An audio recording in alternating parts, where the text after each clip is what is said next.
Once upon a time, in the heart of a faraway desert, there stood a dazzling city called Agrabah. Golden towers touched the skies. The streets were alive with music, colors, and voices, and the scent of spices drifted from the market stalls. In this bustling city lived a young boy named Aladdin. Now, Aladdin was not rich. He didn't live in a palace, nor did he wear fine clothes embroidered with gold. Instead, he lived a simple life with only his loyal little monkey, Abu, by his side. Though poor, Aladdin had something far more precious than jewels, a kind and honest heart. The people often said he was like a diamond in the rough, hidden among the dust and sand, but shining brightly for those who cared to look closely. Abu, mischievous and playful, followed Aladdin everywhere.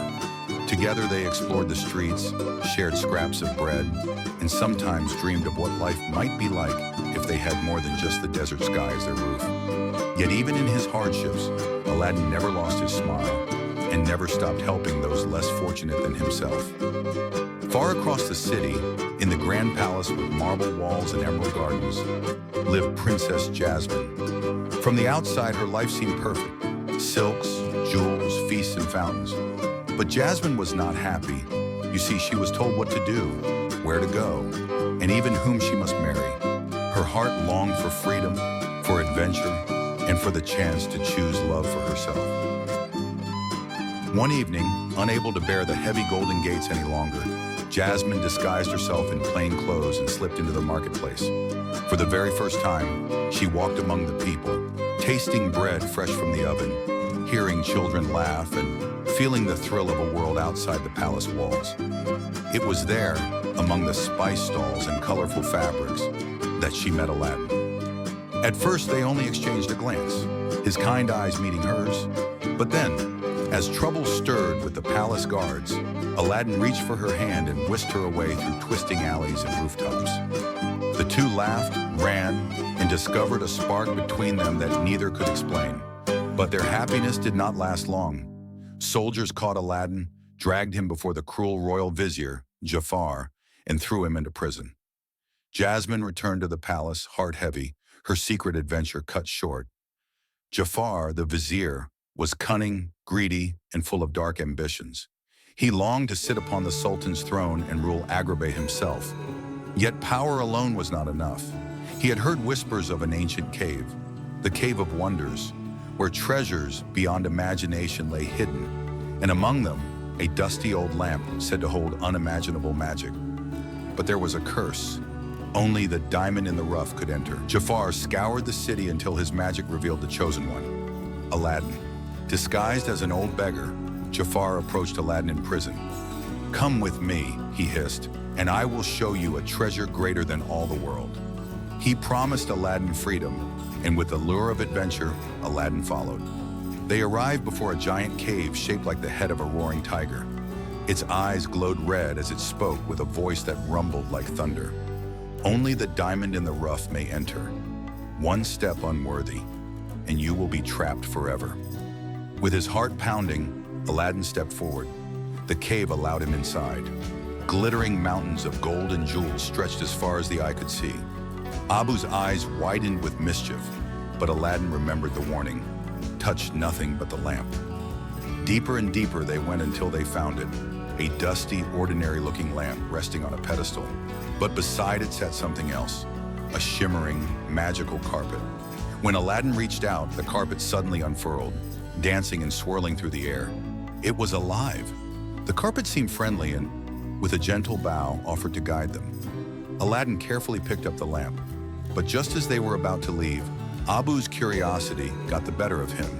His little paw snatched a glowing ruby, and at once the cave shook with rage. Fire erupted, the golden mountains melted into rivers of lava, and the entrance began to collapse. Clutching the lamp, Aladdin and Abu leapt onto the flying carpet.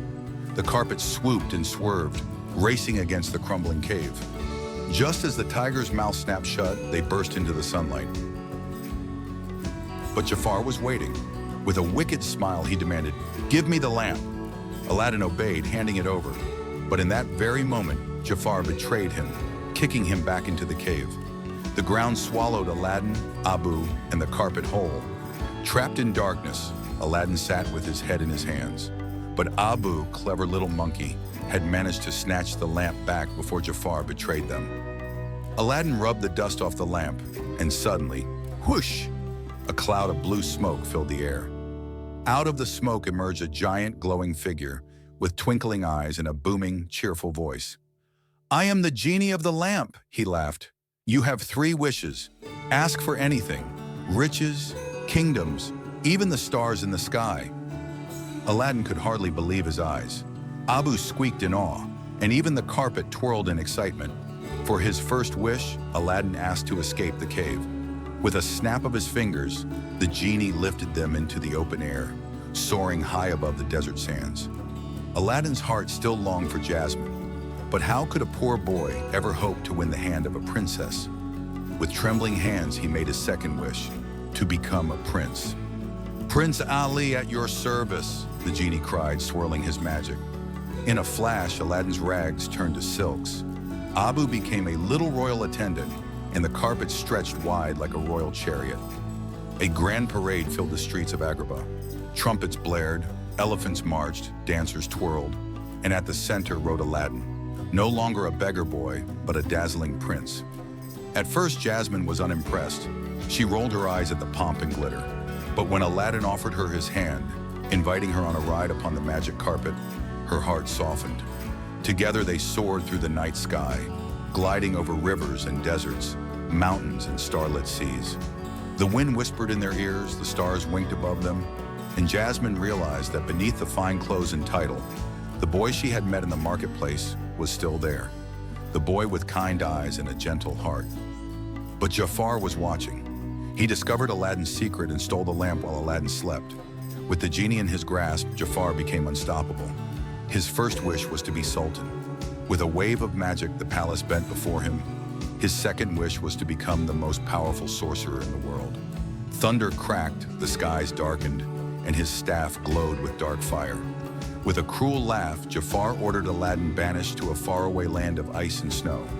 But the faithful carpet swept in, carrying Aladdin back to Agrabah.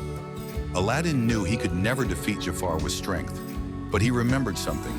The genie's power, though great, was bound by rules. And Jafar, greedy and arrogant, craved ultimate power.